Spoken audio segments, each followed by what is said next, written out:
So hello everyone and welcome to today's section. So today's is a public webinar series. We are a group of people representing Rare Disease Research Partnership is called Raindrop. This webinar series in collaboration with the Queen's University Belfast and the University College Dublin. We will be hosting these 3 lunchtime webinar during February to raise awareness of rare diseases. There are so many rare conditions. In Europe, we call 1 in 2,000 is rare, and there are so many people living with rare conditions. So this is an opportunity to raise awareness of rare diseases. So I really would like to welcome Dr. Jayne McKee and Dr. Jim O'Byrne to lead today's webinar section. He's a consultant in genetics and genomic medicine at Northern Ireland Regional Genetic Service based at Belfast City Hospital. And he is the lead for UK 1000 Genome Project and the Chief Clinical Information Officer from Belfast Trust. I'm delighted to welcome you, Jayne. And I'm going to hand over to Jayne first, then I will introduce James later on. Thank you, Jayne. Floor is yours. And welcome to the first webinar series. Thank you. Suja, thank you very much, and welcome everyone. And it's great to sort of virtually, I guess, be here. And someday, whenever we're sorting all this out, we'll be able to hopefully all meet in person again as well, fairly soon. I'm going to just hope that I don't have the same problems that Suja has had, but we'll see how we get on here. And well, the good thing is, Jayne, we can see your slides anyways. That's a good thing. Right. Well, it's better that than looking at my hairy mug, as the saying goes. So we'll see how we can get on. Is that coming up as full screen and everything as well on your piece? If you just go to slideshow and start slideshow at the top there, you will see it in full screen. Ah, right. So it's done on the wrong little screen here for me. Let's try it, a new share on that on this. Let's try this. That's it. Look. So we're coming up now. Yeah. Great. Well, it's great to be here and to have a chat with everyone, mainly from the north of the border setting. And I know obviously most of you are down there, and I don't know whether it's any colder down there than it is up here, but it's chilly enough. But one of the things we've been involved in for the past while, obviously, is the whole concept of how do you get the diagnosis in a rare disease. And this little picture, this little diagram, I drew this back years ago for a meeting that we had, and things have never really changed. There's this concept of a diagnostic odyssey that our patients with rare diseases very often have to go through, and I'm going to take you a little bit through what that might look like. I guess the first thing, and this is not going to come as news to anyone on the call today, that common things are common. This is what we're taught in medical school. Common things are common, but what we know in the real world of rare diseases is that rare things are even more common. So it's a very common problem to have a rare disease. And a lot of the patients that we would see in clinical genetics, which is my main field of work, are patients where the diagnosis isn't maybe immediately obvious. And this is a particular case that I've worked on for a number of years now, and the family in particular were really, really keen that their story be told. And I'm only going to be able to very briefly gloss over it a little bit, but I've been working with this family for a very long time, and really we exhausted the limit of our clinical abilities to figure out what was going on here. At least if other people were able to get it, I don't know, but we had to use genomic techniques to sort this out. But the basic story here is a very, very sad story. This is a very nice couple in Northern Ireland here. They were unrelated. There were no other genetic disorders in the family, but their first little baby was born with an extremely small head, and the scans antenatally and postnatally had shown that there was a very severe malformation of the brain, where the brain effectively had not formed. The tissues of the brain that do all the cognitive processing and function of the brain basically were just replaced by this little very, very thin layer of tissue that was just not functional at all. And unfortunately, this little baby was unable to feed. She had respiratory failure and sadly passed away at just a few weeks of age. And at that time, all we could say to them was that we didn't know what the diagnosis was, but we felt it was probably unlikely to happen again, because a lot of these things happen for the first time in the egg cell or sperm cell the baby was conceived from. And we did a load of tests at that stage on the DNA sample that we had available, and nothing came back abnormal. We couldn't figure out what was going on. And the next year, they pitched up again pregnant, and unfortunately, it turned out from the scans that the same exact thing was going to happen again. The scans were almost identical to the first time around, and when baby was born, it was almost exactly again the exact same story. And I've just put up on the screen there, you can see the little baby's face. She's a beautiful wee girl, but exactly the same brain scan picture, with the normal brain tissue replaced with this very thin membrane of tissue and just fluid filling up the gap. And unfortunately, this little baby, she didn't survive either.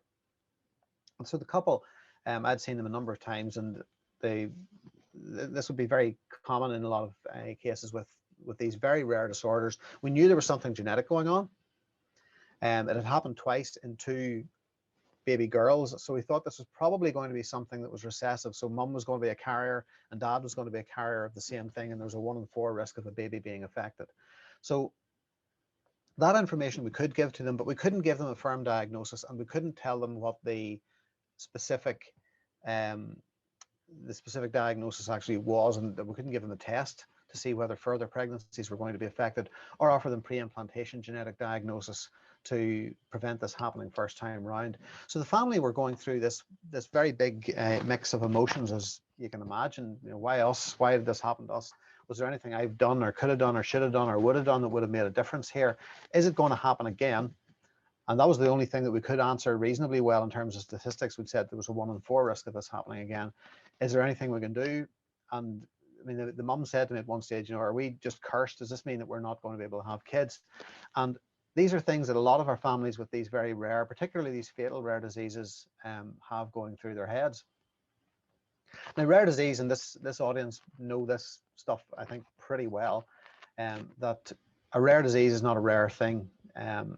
We know that about 1 person in 17 has a rare disease, and obviously a rare disease is defined by being less than 1 in 2,000 people in the population. But because there are thousands of the rare diseases, it turns out that having a history yourself, or particularly having a family history of a rare disease, is a very, very common problem.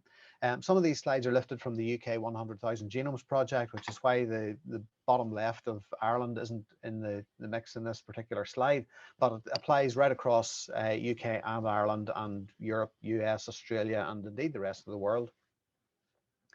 But of all those thousands of rare diseases, maybe only about a quarter, which is creeping up all the time, of those that have had their underlying mechanism properly mapped out. So there's a huge amount of rare disease where we don't exactly know what's going on. About 80% of those rare disorders we know are genetic, or at least primarily genetic in origin, and about 75% of those affect children. Now that's quite a big chunk, because a child, when things go well, obviously you want your children to grow up and you want them to turn into adults, and very often they're going to be living with those rare diseases lifelong. But about 30% of those patients affecting children will die before their 5th birthday, which is a massive thing for families and for society and for everybody to really get our heads around. It's just it's a tragic set of circumstances. So what we've been doing through the 100,000 Genomes project in the UK has been tackling that need, that diagnostic gap, I guess, by genome analysis. So you have about 3.2 billion letters of DNA in your genome. Every single cell in your body, near enough, has got those 3.2 billion letters of DNA, and usually they're the same letters that you would have received from your parents whenever you were conceived. So egg cell and sperm cell coming together. About 20,000 genes. And very often in a lot of these families, we're looking for one change in the 3.2 billion. And the way I sometimes explain that to people is it's like looking for a needle in a haystack, except that the needle looks like a piece of hay and the haystack, you know, is somewhere in Donegal. It's that level of a search of a problem that you're looking for. Now, we do have now techniques that allow us to start diving into that. And that's where really I think a lot of the excitement in terms of rare disease is really starting to kick off. But things could be in any one of those 20,000 genes or so. So in order to try and find that and to get to the point where you're presenting as a patient with a problem to somebody actually saying, well, we think we know what this is now, and even the diagnosis itself is often just the first step, because then we've got to go somewhere else after that. The patients have to see many different doctors, they have to see different people, they have to go to lots of hospital appointments, they may need to be admitted several times, they have lots of scans, blood samples, they may have biopsies and painful procedures that they undergo, lots and lots of tests, referrals to different people. So we would send a lot of our patients to see people in London or in Sheffield or wherever. But part of that, yes, there's a lot of time associated with that, but sometimes patients can actually come to harm as a result of all the things that we're doing. So, you know, these are not pain-free and risk-free procedures a lot of the time that we're doing. They may undergo lots of misdiagnoses. There may be an opportunity cost in the sense that if we had known the diagnosis earlier, we could have done something that would have changed the outcome. So we lose that opportunity by the patient being in the diagnostic odyssey. And of course, all this takes time. It costs a lot of money, creates a lot of anxiety and frustration for the families, particularly if they're going to want to know, what do I do next? And is my next child going to be affected with this condition? The biggest change, I suppose, that's happened over the past while is that 3.2 billion letters of DNA used to cost approximately $3.2 billion to sequence back about 20 years ago. But since then, the improvement in the technology that we have, and also the learning and the knowledge that we have of the genome itself, has allowed us to press that cost of sequencing an entire human genome, so getting that readout into a computer rather than being in your cells, that digital information into a form that we can work with, has come down from in the region of hundreds of millions, in fact billions of dollars, down to under $1,000, which now makes that into the realm where we can start reasonably thinking of this as being a diagnostic approach, or at least being used as part of the diagnostic approach in patients with rare diseases. We've also had computers that now can allow us to analyze this stuff in much more detail than we were ever able to do before. And I think part of the main driver, in fact, for the computing revolution that we've had, you know, why your chips on your phone are so fast. It used to be nuclear explosion simulations that were driving the computer revolution, but it's now largely to do with genomics, bioinformatics, and processing huge amounts of biological data and other forms of data as well, to try and extract information from that that's meaningful for people's lives, for drug development, and for various other activities that we think we like to get up to. But even with all that, and even with all our technology, our patients and their families, they still face these huge hurdles to get over, to get to places where they want to be. Now, whenever I trained in traditional clinical genetics, and in fairness, a lot of it is still a wee bit like the Wild West, it was a very straightforward, standard medical process. In a lot of ways, we'd see the patient and we'd try and figure out, pull something out of our heads, think, okay, I know what that is. I've seen that before, or I've got a friend who presented a case of that at a meeting recently, so I think we can figure out what's going on here. We'll do a couple of gene tests to look at maybe one or two of those 20,000 or so genes that are in your genome. That was pretty expensive even back then, and you need the right lab facilities in place for that. But what happens if you're wrong? Well, if you're wrong, you're back to the drawing board, and you're back to doing more genes, and you then get into that cycle of activity that is, you know, you're back in that diagnostic odyssey. And the importance of the odyssey is you've got to get to the diagnosis very often before you can make the progress beyond that to the treatment, to the management, to the better information that you would have. The sorts of things that we do in a clinical genetics clinic they're actually, I mean, there's no magic and there's no rocket science to this. This is very, very standard stuff, and works very well with our patients. Most recently, over the course of the pandemic, we've shifted a lot of our clinic work to video consultations. And that works well. You know, you're all here on Zoom. We use Microsoft Teams and we use Zoom to talk to our patients as well, sometimes telephone. And hopefully we'll get back at some stage to at least some level of face-to-face clinic. Very often these discussions can be complex, because even if you don't have a diagnosis, you're still trying to take the patients and their families through a process of understanding at least where we are in the diagnostic process. A huge amount of this is communication. It takes about maybe 40 minutes to an hour sometimes to have these discussions. We'll want to go through and explain things as well as possible to the patients, because at the end of the day, when we make a diagnosis of a rare disease, it's pretty unlikely that the other clinicians that the patient is going to come into contact with know a great deal about this. And you need the patient effectively very often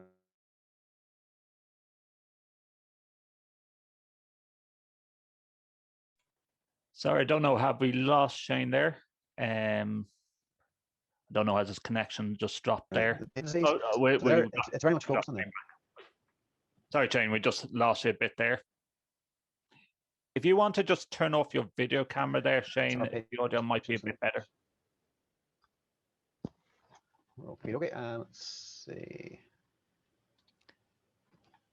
How's that? Let's see. That's a bit better now. Yeah.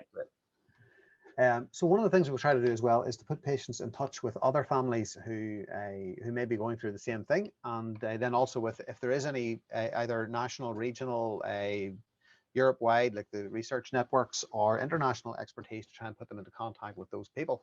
So let's say we get to the stage where we have an actual diagnosis, an answer for these patients. What benefit does that bring? And different people will answer this in different ways, and different patients are going to have different comments on this. But even knowing that there's an answer very often helps patients to get to a stage where they feel that they've got a bit of closure over the problem that they've got, and then at least gives them a reference point that they can work on. Clarifying the prognosis, as in what's going to happen down the line. Is my child's lifespan going to be normal, or questions like that may be helpful too. But a big thing is obviously, is there any treatment? Is there any management? Is there anything else that we can be doing to make life better? We also want to answer questions that patients may ask us, families may ask us, about whether this is likely to happen again. And then also, I mentioned about support groups. And then there's the big area of research and epidemiology. And this has actually been such an interesting area, where the rarity of a lot of these disorders has meant that the standard medical model, where you get a very interested professor or research group who would decide they're going to take this on, is sometimes being replaced by very interested, very motivated parents, patients, who themselves are able to drive a lot of this, and they are the ones who are asking the sensible questions. So you can get some very, very good conversations going, and very useful information coming back from patients, because it's going to then be applied back to other patients. So we find that quite an exciting thing to do, and that's one thing that I think social media, for all the slagging off that that social media gets, social media has very much allowed this to take root and take form, and it's been very, very valuable. And there's also things like access to resources for, say, schools. If they have a formal diagnosis of a particular condition, in the north anyway, it makes it a lot easier for the special schools, or even the mainstream schools, to get access to educational services, resources to support children during their education. And then that diagnostic odyssey becomes replaced with just a sort of, okay, what do we do now? So in terms of the approaches that we would take to that, in the olden days, we used to do chromosome analysis down a microscope and look very carefully at the chromosomes to see what we could find. And then that was replaced by microarray, which allows us a very high resolution look at your genome to see whether there's any genes that are missing or extra. It's like walking into the library and looking to see, are there a couple of books that haven't been left back by some borrowers who have kept them out. You go into the library and you can see if all the books are there. You can't read what's happening inside the actual pages, so you can't find the misprints with the microarray. But it's a useful first line. About 20% of the kids that we would see with learning disability and other syndromic features would have an abnormality on the microarray. So it's a good test, and it does help us to narrow down their particular problem to a particular region of the genome, and then start asking those mechanism questions about what's this doing, how does this gene work, what's going on. We can also do single gene testing and even multiple gene testing, and we've been working on that for the last 20 or so years. But the exciting part of it now is that we can now capture relatively rapidly and for a relatively sensible cost the whole entire sequence of a person's genome. And we're operating on the assumption that there's going to be something defined within that data. But as I mentioned before, this is a huge amount of data. So things are changing very rapidly with this. And one of the first, I suppose, exposures I had in the world of genomics was to do with this very fantastic study, which we really enjoyed. This is the whole of the UK and Ireland were involved in this. I'm sorry about that map. That came from Cambridge, and Cambridge think that Northern Ireland's a bit bigger than it actually is. So I think we're overlapping into Monaghan and Donegal a little bit with that, a bit of a PowerPoint scaling or something that went on with that. And I think Dublin's maybe a wee bit off scale somewhere there in that too, but you never know. Sure, our English colleagues obviously need to know a little bit more about the geography and the particular history of Ireland, but there we go. But this was a DDD study run out of the Wellcome Trust Sanger Centre in Cambridge, and this was a very, very beneficial study. We had about 700 patients that went into that, and there were over 200 patients I know in the south as well that were in this research study, and they got their entire exomes sequenced, which is that's all the bits that actually tell you about the protein part of your genome. The rest of the genome is other bits that are in between all that. It's like the ads in a magazine. That it's not all the article. But this is a very, very useful approach, and found, in fact, that for a lot of these children that we would see with rare diseases, they were what we call de novo mutations. They were happening new. They were out of the blue. There wasn't a risk to other members of the family if that was the case. And we've been able to find so many new disorders and get them characterized and learn so much about genetics as a result of this. It was a very groundbreaking study, and hugely beneficial to a population of UK and Ireland, and so many of our patients in the north and in the south were part of that study and got results. A lot of our patients, of course, didn't get results from it as well, and we're trying to find out if we can find out more about those conditions as well. But several new conditions were described as part of that, and old conditions that we thought we knew all about, we found were actually a lot more complicated than that, and that seems to be one of the rules of genetics in general. So the DDD project, it more or less laid the ground for then the human, or the UK 100,000 Genomes Initiative. So the idea behind DDD was 14,000 children to do all the genes, but not the bits in between the genes, which are interesting as well. The UK 100,000 Genomes was to take rare disease patients and cancer and sequence their entire genomes, so get that full 3.2 billion.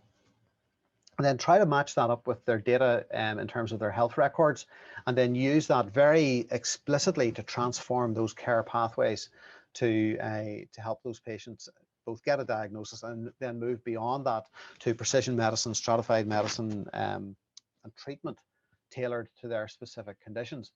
So this is the kind of process that we started off with, and don't worry, I'm not going to go into this in too much detail, but the old traditional model of history examination, investigation, you come up with a couple of ideas that you think are going on, so your differential diagnosis, you target the gene testing, and then you may or may not get a confirmed diagnosis and then onto a management plan.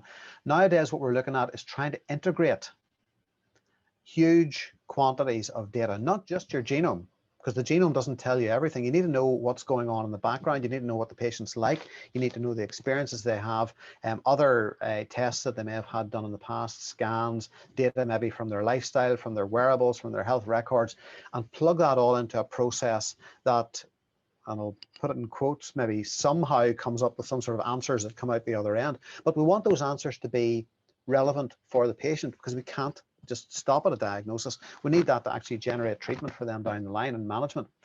Now, when you look at the genome, you can get like about 500,000, up to 500,000 different changes in the genome that you're trying to figure out, well, which was the one or two that are responsible for this patient.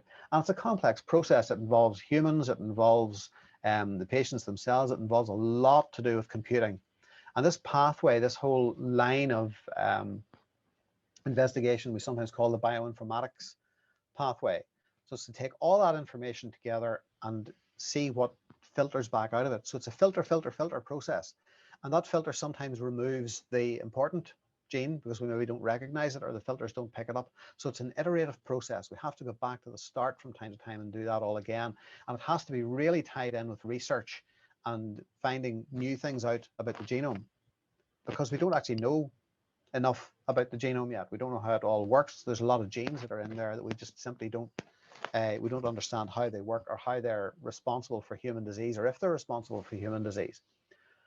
So there's a lot of work that has to be done. One of the most important parts of it, and I keep banging on about this all the time with our guys here in the north, is to look at phenotypes. And the phenotypes are the clinical features that the patient actually has. So this is a distillation of that really important background clinical information to get right down to what is actually going on with the patient. What do I find? So as a geneticist, I'm looking at the eyes, the ears, the nose, the hands and feet, everything else to do with the body, like physical things.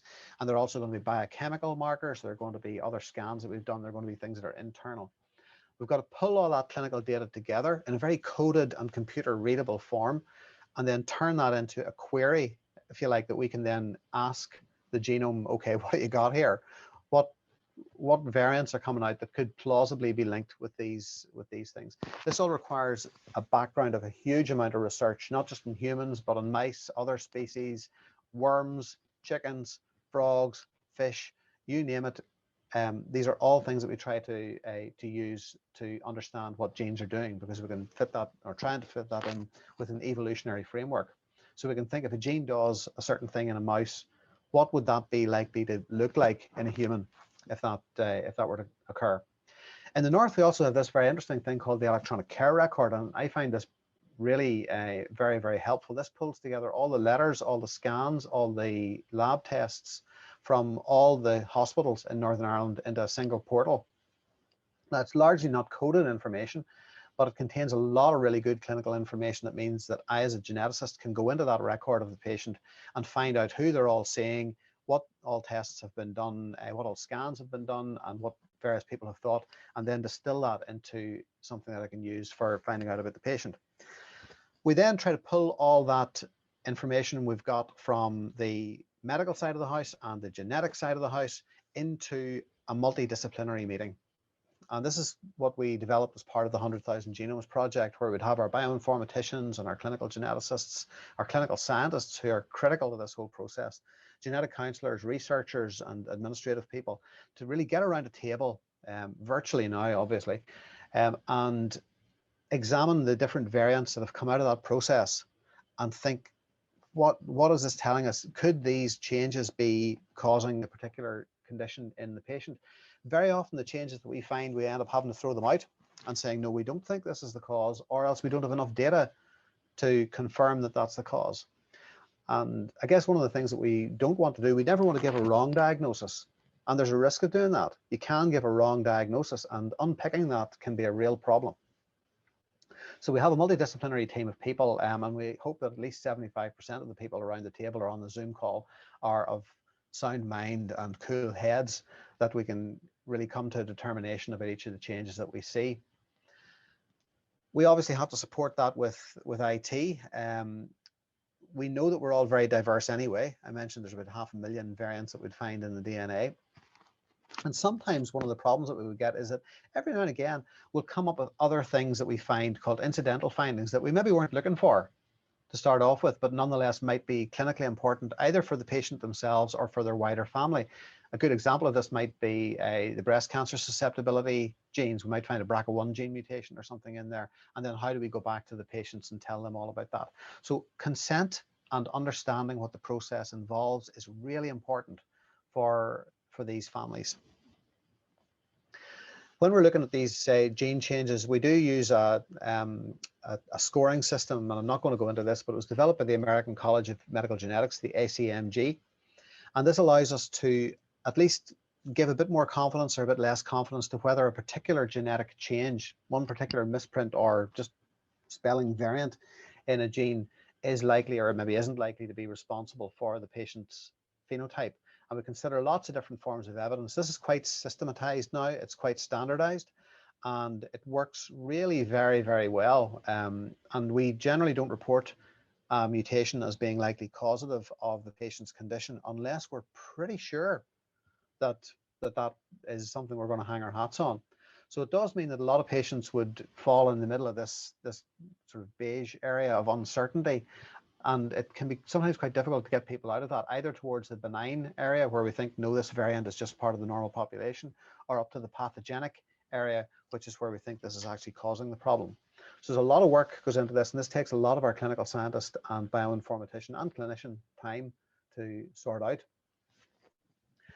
So that's kind of the process that we do. I mean, I, as Suja mentioned earlier, I'm also the Chief Clinical Information Officer for the Belfast Trust, and we're the biggest trust in Northern Ireland in terms of all the stuff that we do and the regional services that we have. And I find it very frustrating sometimes in this job, because there's a huge amount of data and information that we have, and we could be using it better.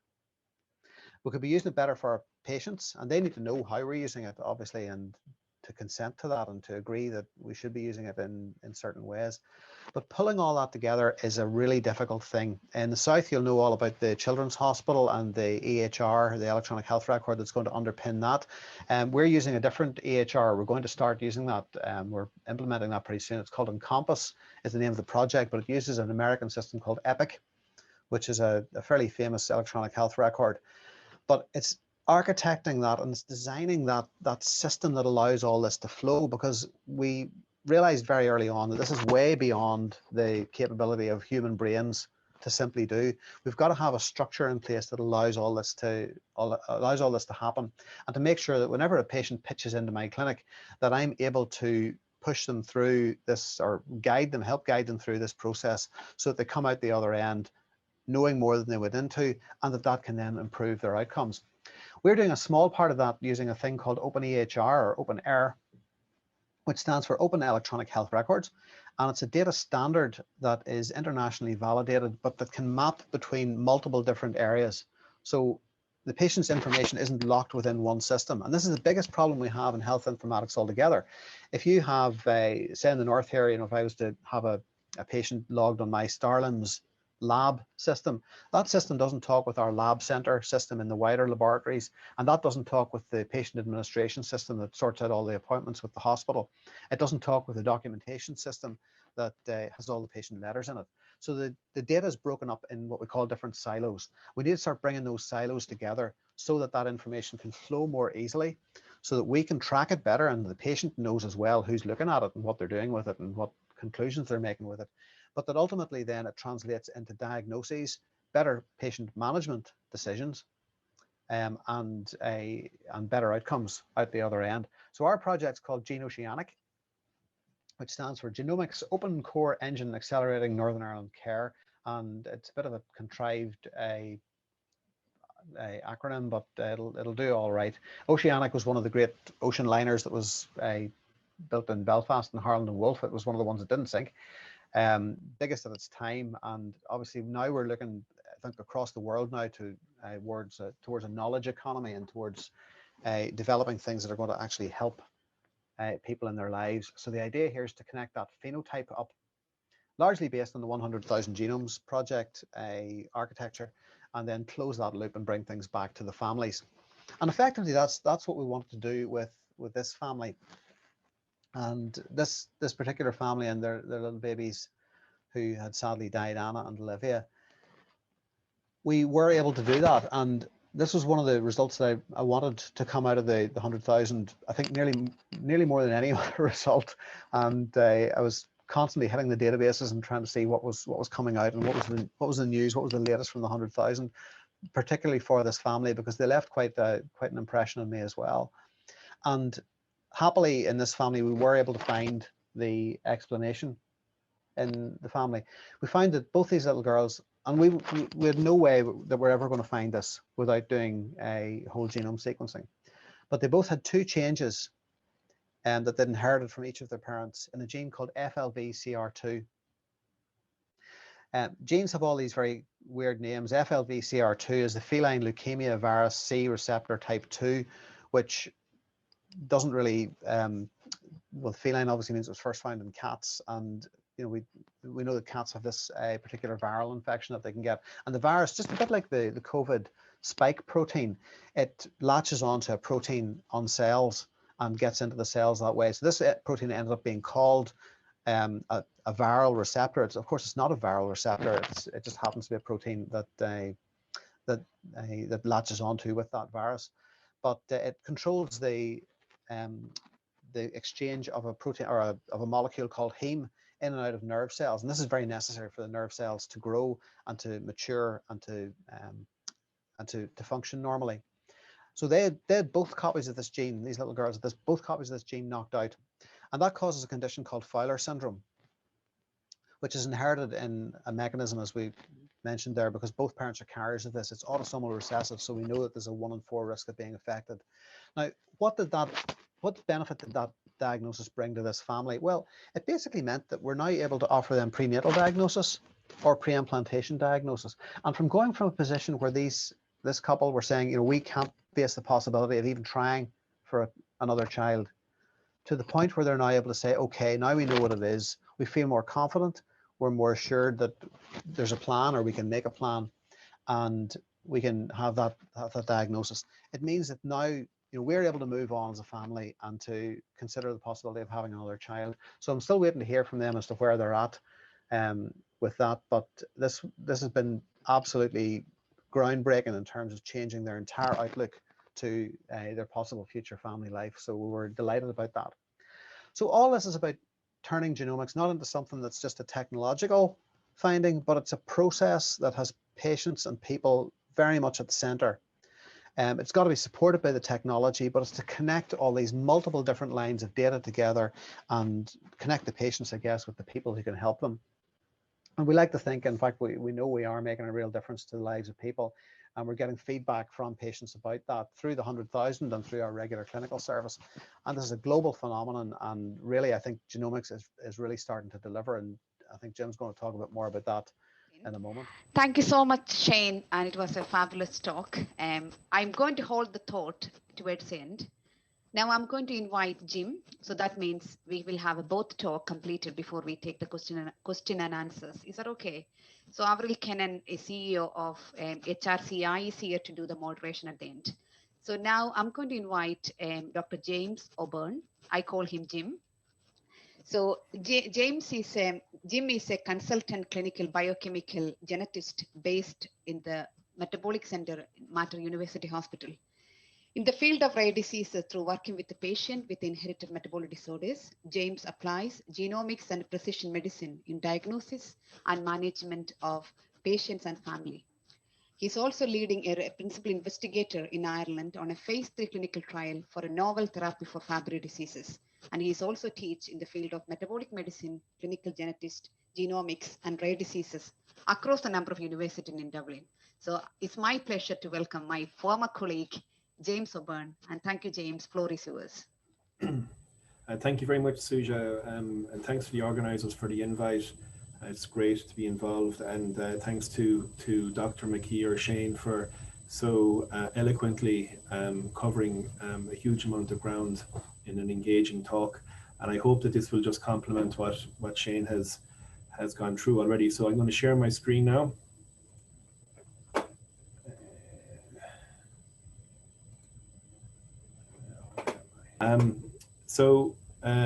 The title of my talk, again, it's Genomic and Precision Medicine and how applications to rare disease. So I'm going to take a little bit of a more systematic approach. Over the next 30 minutes or so, the idea would be to talk about genomic medicine. And this technology really has pushed the door open on a type of medicine called precision medicine. It's a bit of a buzzword, but it is really a new phenomenon that's here now. And I will use examples, real-life examples, to show how both genomic and precision medicine are applied to the field of rare disease. Talk about some of the challenges that we have to face with this new technology and these new areas, and then hypothesize as to where we might be in 2037, 2038, and I'll explain why I've chosen that year towards the end. So, genomic medicine really is something that transcends all medical specialties, and it offers massive hope now for patients and families searching for diagnosis, and Jayne has gone through that so nicely.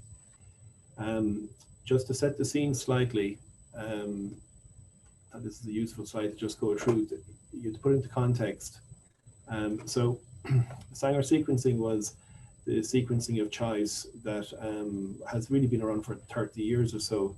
It was invented by a chap called Fred Sanger, who was an English chemist and won his second Nobel Prize for it. As I say, it became the mainstay of genetic analysis for about 30 years. And at the beginning of this century, the Human Genome Project, led by Craig Venter and Francis Collins, used Sanger sequencing to put together the first human genome. Now, that took 13 years to accomplish. It involved 6 countries and 20 universities and came at a cost of $3 billion US. So it was a massive, massive undertaking. Next generation sequencing came to be in the middle of the noughties, and Nick McCook, working at Solexa, has largely been accredited to the development of this. And 2 years later, James Watson, from the famous duo of Watson and Crick, who elucidated the structure of DNA in the 50s, had his personal genome sequenced for about $100,000 and it took about 2 months. But now we're in the era 2021 really now of the personal genome, and this genome can be elucidated in a number of hours and at the cost of $1,000. And Jayne showed this slide, so I won't go through it again, but essentially what you see is that the cost of genomic sequencing has outstripped Moore's law, which reflects the increase in computer processing power. And the biggest step here, the outstripping of Moore's law, occurred around the time that next generation sequencing came to be. So that's massively parallel sequencing, where you can sequence many genes together as such. And it has been shown time and again that the integration of genomics into healthcare is highly, highly cost effective now, especially down we're in the region of the $1,000 genome. And of course, they're even talking about the $100 genome.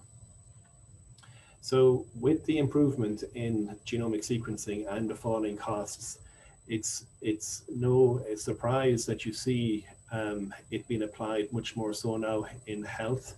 And as you see, the number of new novel diagnoses and difficult diagnoses is increasing rapidly, and this is probably going to continue on an upward curve for some time to come.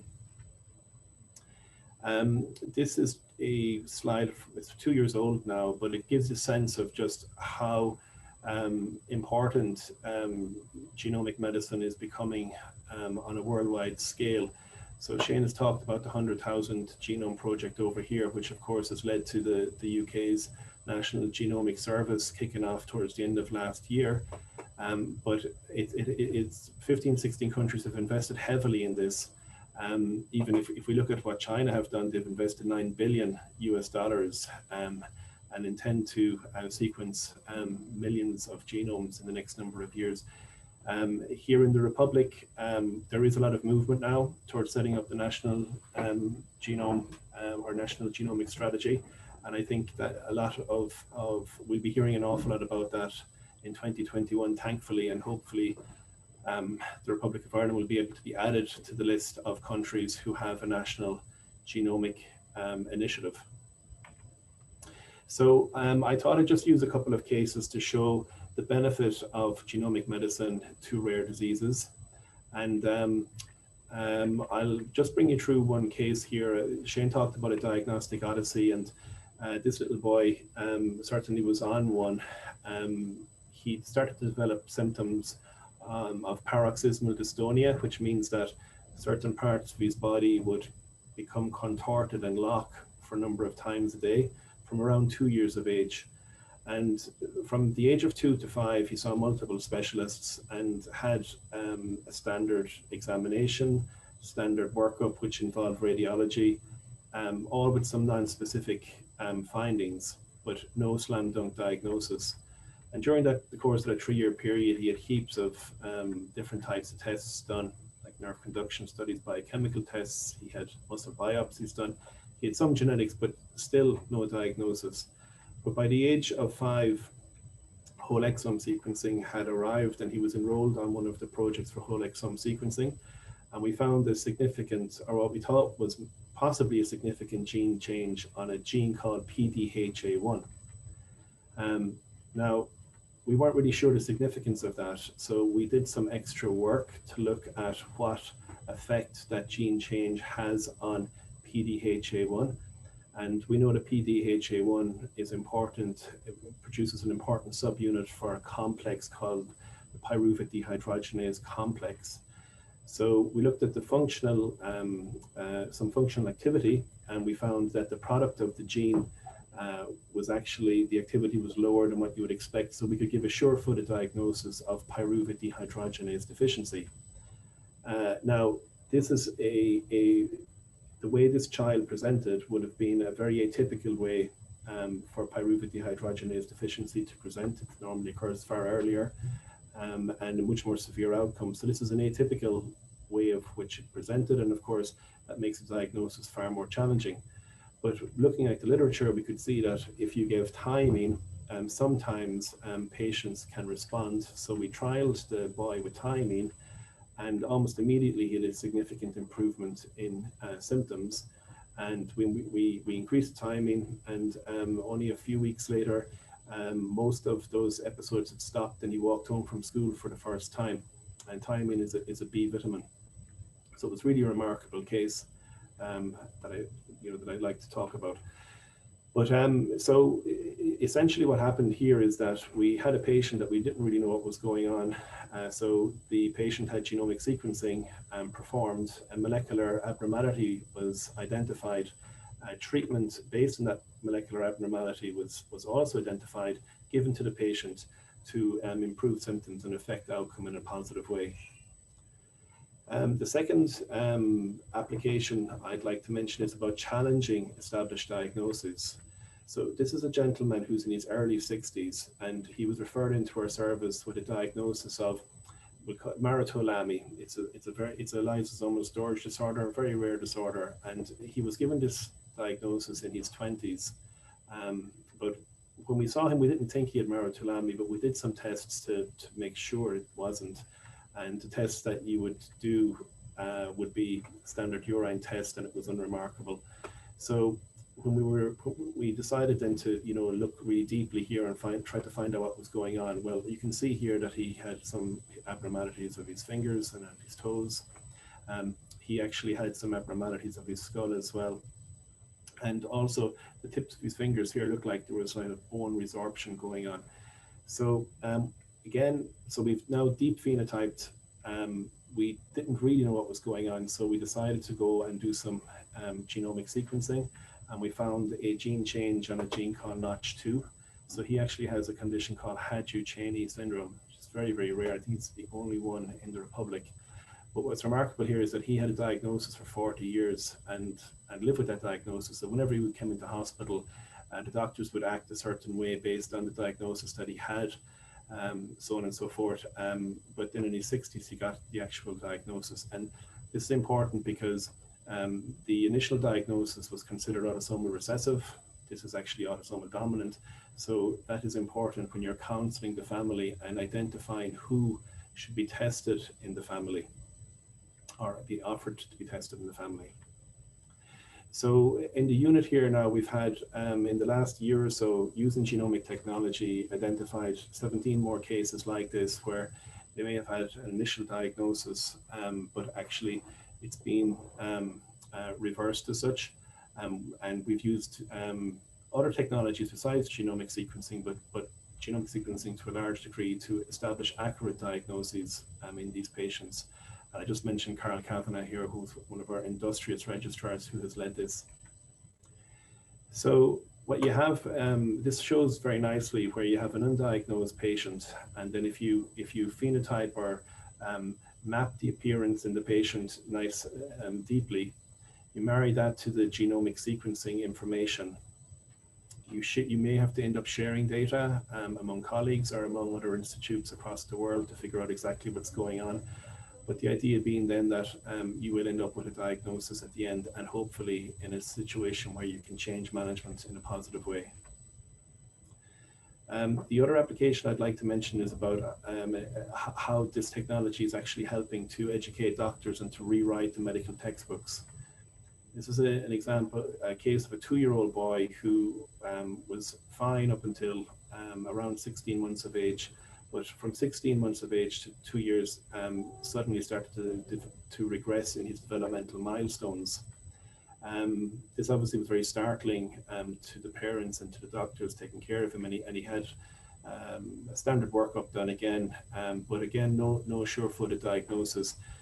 The pertinent part here is that there were some brain abnormalities, but again, we weren't really sure what was going on.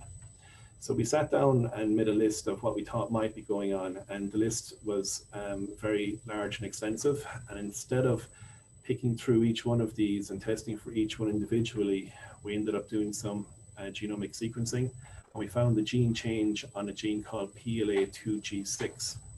Now, PLA2G6 causes a condition called neurodegeneration with brain iron accumulation. And This case actually sits down here. I'm not going to get into the actual specifics of this, but we would have been taught in med school to look out for a sign called the eye of the tiger sign, which is where iron becomes deposited on the brain, and the idea being that it's meant to look like the eye of a tiger.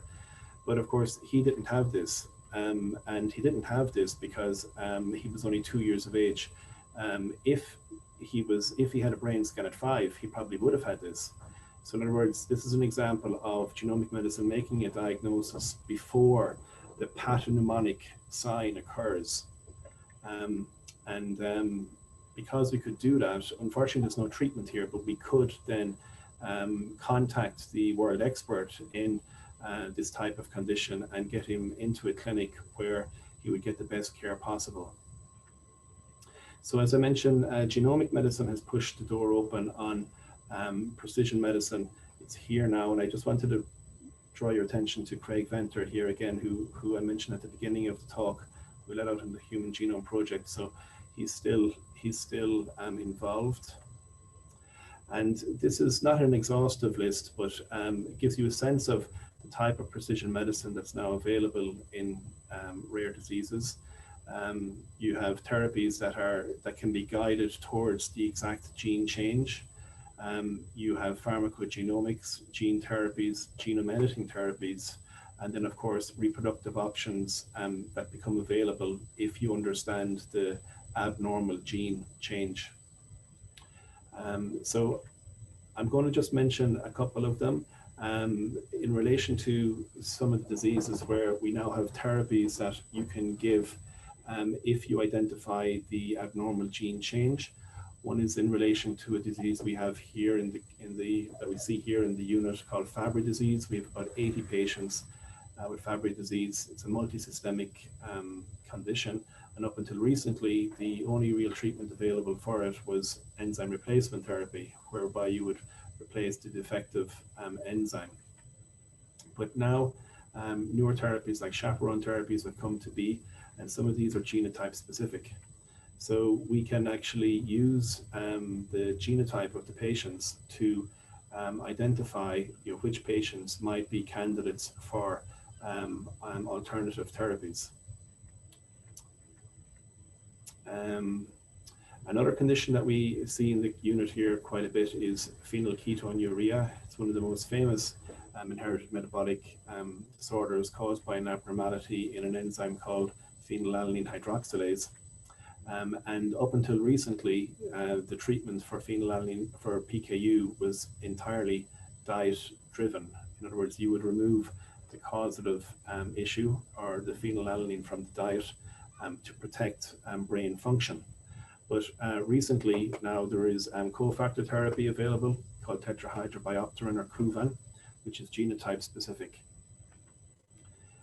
So based on the genotype of the patient, we can actually now select out patients who might be responsive to this therapy, and so liberalize their diet. I wanted to give an example about pharmacogenomics. So this again is another, using a disease called Gaucher disease here, which again is a problem with a gene that results in an abnormal enzyme called beta-glucosidase. But up until recently, again, only enzyme replacement therapy was the option. But now we have another type of therapy called substrate reduction therapy, which removes the causative substrate issue. But before giving that substrate, we should actually check a certain gene in the patient, and this is called cytochrome P450-2D6. So it gives us an indication of how quickly the patient can metabolize the treatment. And based on that, we can adjust the dose of the medication. So that's an example of pharmacogenomics. Another example is that if you look at the mitochondrial genome, we have talked primarily about the nuclear genome, but the mitochondria also have their own genome, that there are a number of therapies that should be avoided if you have a certain gene change in your mitochondrial genome. So there are certain antibiotics called aminoglycosides that can result in hearing loss if patients have certain mitochondrial mutations. And I know now that there are certain hospitals in the UK screening all children entering into neonatal unit for these mitochondrial gene defects to ensure that they do not receive aminoglycoside therapy. To mention briefly, there are many gene therapies in development. I mentioned PKU, Fabry, and others here, but I won't get into that too much. But the genome editing is something that is really quite exciting. And the ladies here on the right, who are Emmanuelle Charpentier and Jennifer Doudna, they won the Nobel Prize a few months ago in chemistry for the development of CRISPR and the CRISPR technology. And CRISPR technology now has been developed, still in the research domain, for many conditions. And then this is just an example of how the CRISPR technology is being developed for PKU.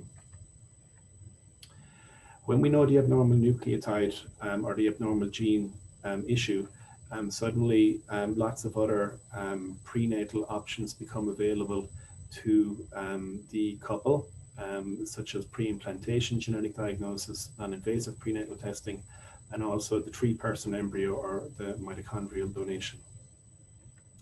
So I thought I'd spend just a couple of minutes on some of the challenges in genomic medicine. We've heard a lot about the great things that it can open the door upon, but it is difficult to do, and there are minefields everywhere. So it's just important to be mindful that that we have to do this in a very safe way. One issue is around data interpretation, and as Jayne outlined so well, that this produces a huge amount of data, and when you produce such a huge amount of data, you're going to get an awful lot of variance generated. And a lot of our work now is trying to pick apart which variants are significant and result in disease, and which variants are normal variants in the population. And this can be a very tricky exercise, primarily because we're still very much in the learning zone of this. But artificial intelligence is going to be key here, and it is coming to decide on the significance of the variants. The other is around data reclassification and variant reclassification, because variants or gene changes are giving a tag with the best information available at the time. But the difficulty is that we know that the variants can sometimes move. In other words, the classification of the variants can sometimes move over time. So if you're considered to be absolutely disease-causing in 2021, it may not be the case in 2025 when we have more data. So when people are starting into genetic testing, it's important that the physician and the patients are aware of this, and this, of course, is part of the counseling step. The other issue around data is around privacy, of course, and the question oftentimes comes up is, genomic data identifiable? And it is, I think at best it'll probably be pseudo-anonymized. This is a nice story, really, rather than a hard scientific work. But this is a case of a face that was generated based on DNA taken from a cigarette butt picked up on a New York street. They could tell that it was a male. They could tell that they were from Eastern Europe. They could tell eye color, they could tell hair color, and so on. And so they could generate a face. So the question always is, is genomic data identifiable? And this is going to be one of the challenges as we move forward with this. The other is around data handling, of course. How do you obtain it? How do you store it? Who owns it? And then, of course, the interpretation, reinterpretation of this data. And GDPR is going to play a large role in this. But there's no doubt about it that we can't do this alone. It has to be networked right across the world. And we have now some fledgling networks that are plugging into each other.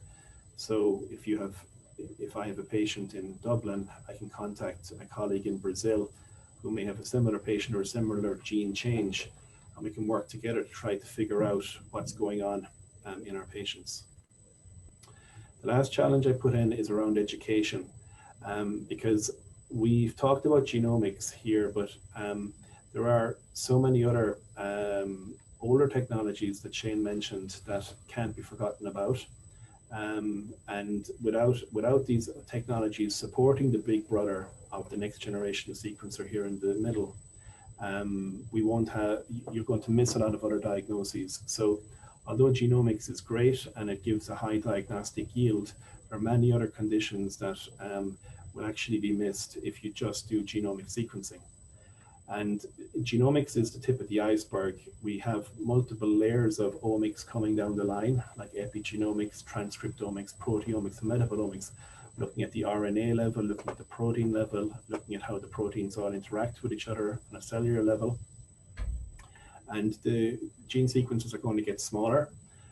So education is a challenge, but it's the solution to this. So part of our job, I think, in the future as clinical geneticists will be to educate up future clinical geneticists, but also subspecialists who are interested in the genomics of their area to make them competent to handle the data, the tsunami of data that is going to come from these developments. And then just to hypothesize about where we will be in 2037, that should probably now be 2038. The reason I picked 2037, 38 is that it's been 17, 18 years since the whole genome was first sequenced. And you can see in 17, 18 years how much we have come. People oftentimes draw analogies to the first flight at the beginning of the 1900s, and then landing on the moon in the 1960s. That took 60 years. But I think what has happened in the last 17 years probably is at least comparable with that. But I think genomic medicine is going to become multi-omic medicine, as we talked about. Mainstreaming has happened already, and it's going to become more prevalent as people across the board do genetic testing. It's not just clinical geneticists doing genetic testing now. I think the areas that are going to absolutely explode will be around prenatal pharmacogenomics and in direct-to-consumer testing, which in itself is a challenging area. And then, of course, it's going to require big centers for data storage, artificial intelligence to handle all of the data, international networks, and then the development of appropriate networks to handle the treatments and precision medicine. So just in summary, genomic medicine is a game changer in rare diseases right throughout our life cycle.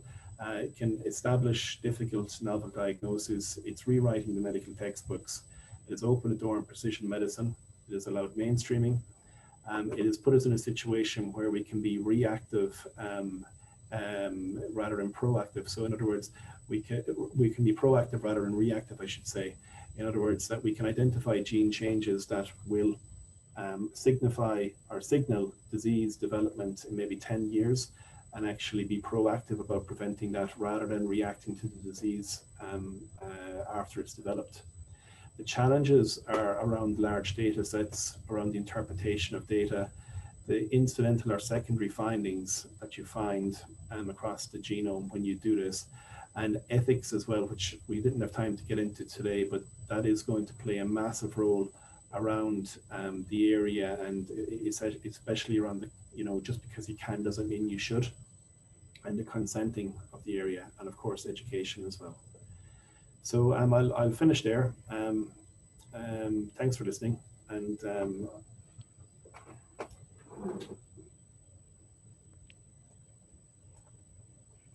Sergio, will I jump in here? Please, thank you. I just want to say thank you to James. It was a fantastic talk. What I can hear, the future is here, and the future is going to be exciting with genomic medicine to multi-omic medicine.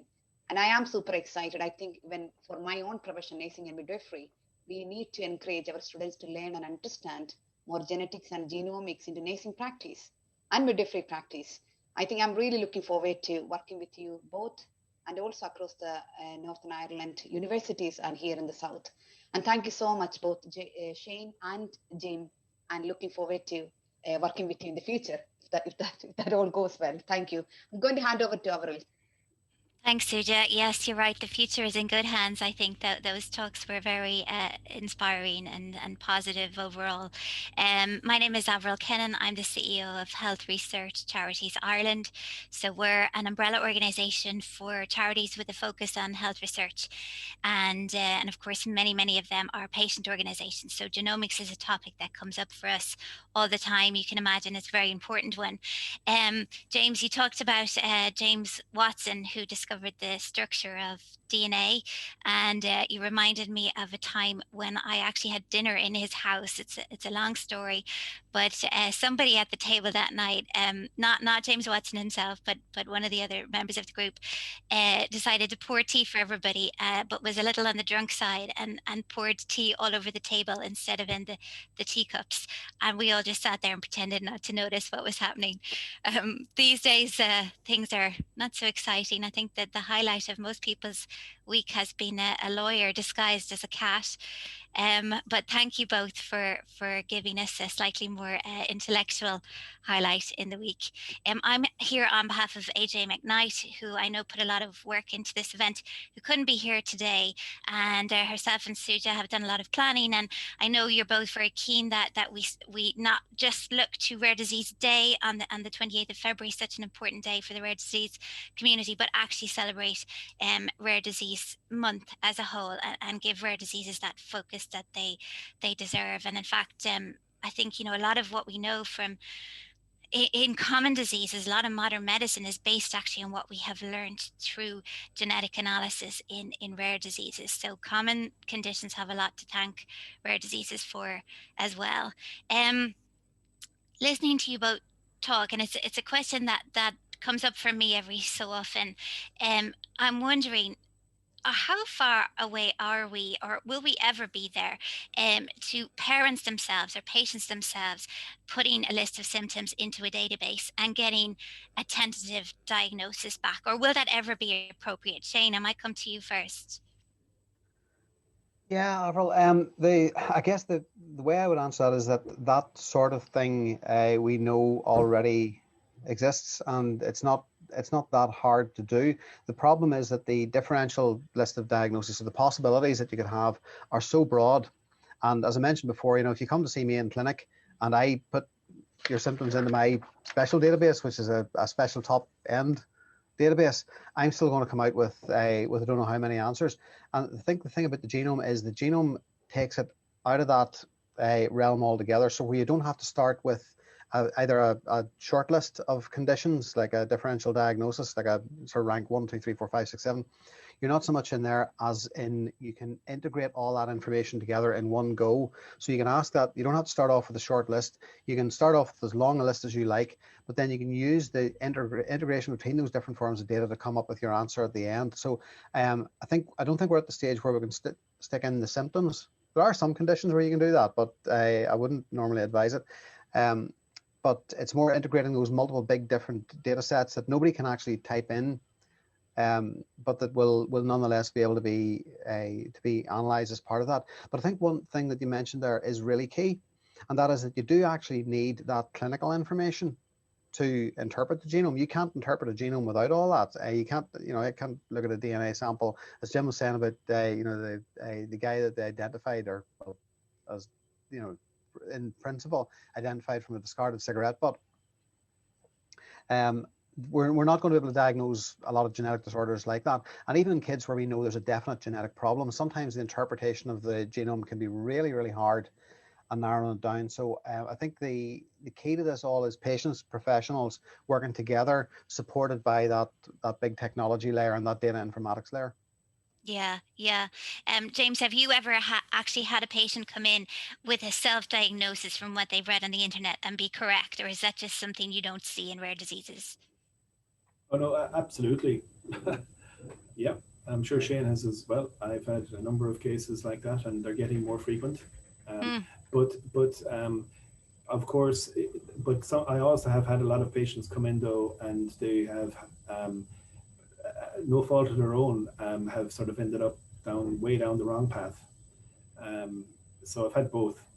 Yeah. And I mean, I think I think it's going, I mean, you know, by just by being human, we're curious, and we're now obviously, the patients that come to see us now are, generally speaking, you know, the education level is oftentimes, you know, so high that, you know, it's a collaboration now very much, rather than the doctor speaking to the patient, you know, and I think, you know, most physicians would be receptive towards that.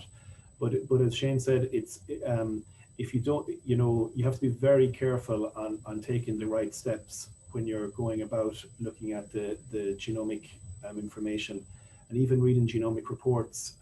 Seasoned physicians can get the wrong end of the stick. So, you know, I would absolutely welcome, you know, patients, you know, getting involved and so on like that, but also just to be aware that you can end up very much down the wrong path. Yeah, I love what you say though about it being a collaboration, because I think, you know, when you are the patient, you really appreciate that sort of approach. And of course, in rare diseases, we know that the parents, the patients themselves, are often experts in their own condition.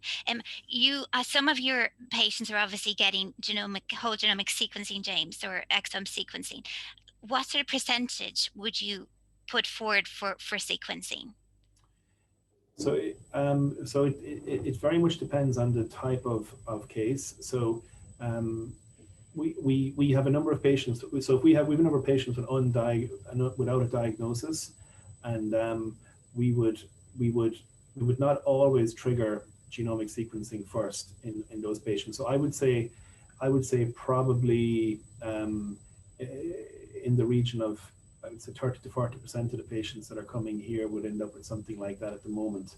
But that's simply because, as I say, you know, it's not always the first thing that you should do at the moment. Now, I mean, in years to come, it might be an absolute, you know, the first thing that happens when they walk in. But I would say in the region of 30 to 40% of the undiagnosed cases go forward for that.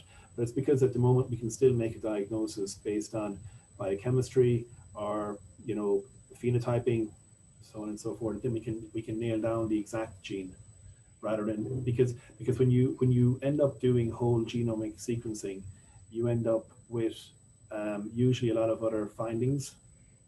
So you can actually slow things. If you know the gene to look for, that's still by far the most efficient way to go about things. Yeah, yeah. And obviously the cost of it is becoming less and less of an issue as well as time goes on. There's a question from Anne Lawler here from 22Q, and just to say to the attendees, by all means, stick a question in the Q&A. If you put it, I'll try and multitask and catch them as we go, but put it in the Q&A box, which is over to the right of the bottom of your screen, if you have anything to ask either Shane or James.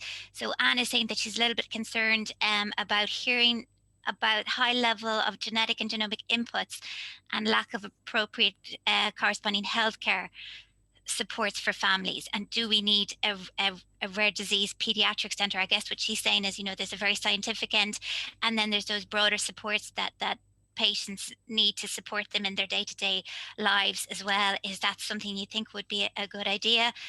Shane, I'll go back to you. You're never going to find, I don't think, me or Jim saying we don't need more investment in this area. Yeah, I mean, we definitely do need that, and we need more of our clinical staff and the population in general, and particularly, I guess, our commissioners, politicians, and the rest who are funding all this, to really understand the importance of rare disease, and I guess, you know, particularly in the pediatric side as well, but also extending into the adult side, because all adults obviously were children at one stage. So yes, I think there's a need for that sort of an approach. Quite what the model of that is going to look like is a little bit unclear at the moment, and because all our services, so my service up here in the north, and you know, Jim in the south and different areas, we're all where we are because we got that way. You know, they've all evolved through a certain pathway, and some of that wasn't designed in advance. It just shook out that way. So if we were going to design services for the future, we do need that conversation, particularly with our patients and with society in general, as to what is that going to look like out the other end. And I think we need to really be focused, as both Jim and I were mentioning there, on what the outcomes are that we're pitching after, Now, I can define in my head some outcomes that I think I'd like to see in my patients. A lot of the time, my patients are going to be far better telling me what they see as being a reasonable outcome. So that conversation has to happen. And we do want to try and do that in a way that is good for the economy and good for the knowledge of society, and that gets people properly integrated, builds the kind of world that we want to live in. But yeah, I think there's a conversation to be had there. It's not a trivial conversation. It's a difficult one because we need to know what it's going to look like. And I mean, Anne and I have discussed this on numerous occasions as well. And a lot of the data has to flow. I think that's one of the big things that I think we definitely agree on. Yeah, data, indeed. James, is it something you think could happen at any time in the near future? Yeah, I mean, there's no doubt about it. The support services have to be there because, we're getting better now at making diagnoses, and I mean, talk about expansion newborn screening and so on and so forth, which is great, but we have to have the clinical services and the support services on the other side to make sure that those people who are diagnosed get the appropriate and best care possible. So I would be hopeful. We are constantly lobbying for that. Keep banging the drum, I hope. Yeah, and you'll be glad to hear that those of us involved in the Rare Disease Task Force, so ourselves and IPOSI and Rare Diseases Ireland and many others, have a meeting with Minister Stephen Donnelly coming up. So it's the kind of thing that we will be raising there. Anne touched on something else in her question there about public awareness of rare diseases and genomics. We're in a funny world at the moment where, in one hand, people now know that the general public now know about PCR because of COVID, and there's many people just handing over their DNA to hereditary testing companies, and on the other hand, we've got GDPR and this increased awareness of data protection and personal data and how valuable that is, and we know where is that more so than in the field of genomics. Do you hear this coming up in the clinic? Where do you think the public are at the moment, Jayne, with this? I think one of the difficulties I think that the public have, and the public have, Jim was mentioning this earlier, the people are now coming with a huge degree of background knowledge in this, and I think that's great. But we're also getting swamped with a lot of different things as well. And I think one of the dangers of the sort of the awareness approach is that there's a lot of things to be aware of. And I'm a man of a relatively small little brain, and it's hard to process all this stuff. I think everybody finds it hard to process. The world is a busy place. There's a lot going on. There's a lot of noise and a lot of stuff happening, and we need to focus, I guess, on what the important things are. And in a lot of things, it's like organizing your bedroom or something. It's like taking a Marie Kondo approach or something. How do we get it organized in such a way that the structure and the debate and the discussions and the conversations that we have aren't just adding hot air and noise to the whole thing, but are actually driving things forward in a useful way that allows us to move on. We need to look inside ourselves. Who are we? What are we about? What are we for? And then if we focus down on those values of that, I think that then makes us realize, or helps put things like our data privacy, our security, into really important context, and also what people have a right to have in terms of privacy and what data we share. I think at the end of the day, the only way you can get around this is to have an informed public. We know that the worst way that you can do medicine, medicine, healthcare, government, whatever it is to keep the public in the dark and just sort of plow on and do your thing. We tried all that in the 30s, 40s, 50s, right up, and even still nowadays, a lot of very paternalistic stuff. We can't be at that, because it's not the way we can work, and it's not going to build the next generation of people who are going to carry the torch forward and improve things. I don't know what it's going to look like in 2037. Jim was really scaring me with that, because 2037 seems like so far away. I'm going to be an old man by then. But at the same time, it's not far away. So we need people along with us in this. I mean, I hope what we've tried to do, both James and myself, is to show that this stuff, although it's, a lot of this stuff's very high end, but it's accessible. this is not stuff that's been hidden away from the world. This is stuff that people can look at.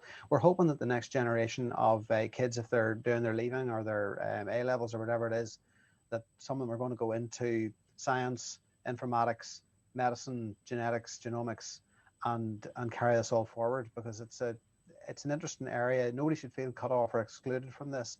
And at the end of the day, the old paternalistic model of medicine, we know doesn't have the outcomes that we want. If we want people to be happy, healthy, and live the best lives they can, they need to be informed. Yeah, thanks, Jayne. And James, I know you will have many thoughts on that as well. I'm looking at the clock here a little bit, and we want to get finished by 2. Vicky, I see you have Vicky McGrath from Rare Diseases Ireland. You have a question in there that I think we've actually just answered, really, although you do mention the importance of education in schools as well. And yeah, personally, I'd love to see our kids getting more education in critical analysis and things around, genomics would really be very much part of that. In terms of the future, so we're looking at rare diseases, of course, today, but genomics has broad applicability for the entire population as well. We are in a position in Ireland now where we don't have even a genomic strategy, never mind a public genome project. And Shane, we're looking at the north in envy at your involvement in the 100,000 Genomes project. It feels to me sometimes like, first of all, it's not getting prioritized, but maybe there's a little bit more to it than that as well. Is there a lack of belief that we can do this, that this is something that Ireland can tackle? Do you have any final thoughts on that, James? Yeah, so I don't think there's a lack of belief, but I think the way to do this is going to require significant investment. Like it's going to require significant investment, and to release that investment, people, I think, will want to be certain that we have it right as such. And there has been significant movement recently in getting that strategy going, and I would say that in the next number of months there will be a lot more information about that, and that obviously involves the appointment of the national leads to draw up the architecture, but then of course you've got policy development and staffing as well to come behind it. So I think the belief that I think we can absolutely do it. We have the expertise already, but people are probably a little bit apprehensive about kick-starting it until we are certain that we're on the right track. Yeah. Thanks, James. I really hope you're right. I hope we see some movement. Shane, I'll give you the final word as somebody on the same island, but in a different system, looking down at what's going on here. Any words of advice on that topic and how we move forward in the Republic? Well, I mean, my thoughts on this are, I mean, I wouldn't want to even remotely paint a picture that we're coming from some really brilliant place up here. We've got a lot of difficulties and problems with it as well, and making this all fit together. But I think one of the big things that we have on this wee island, and whether inadvertently or on purpose or anything, we're now throwing a bit more together in terms of the mess post-Brexit. And we really got to work much more closely, I think, together. I mean, I love working with my colleagues in the south, and Jim and the other folks in genetics and across the island. But we find that that's very valuable, and we can share expertise, and we can also use that then to apply that leverage that we need to people sitting in our respective departments of health who control effectively that resourcing and that budgeting to make these things happen. So I think moving forward, it's got to be about sharing, it's got to be about collaboration.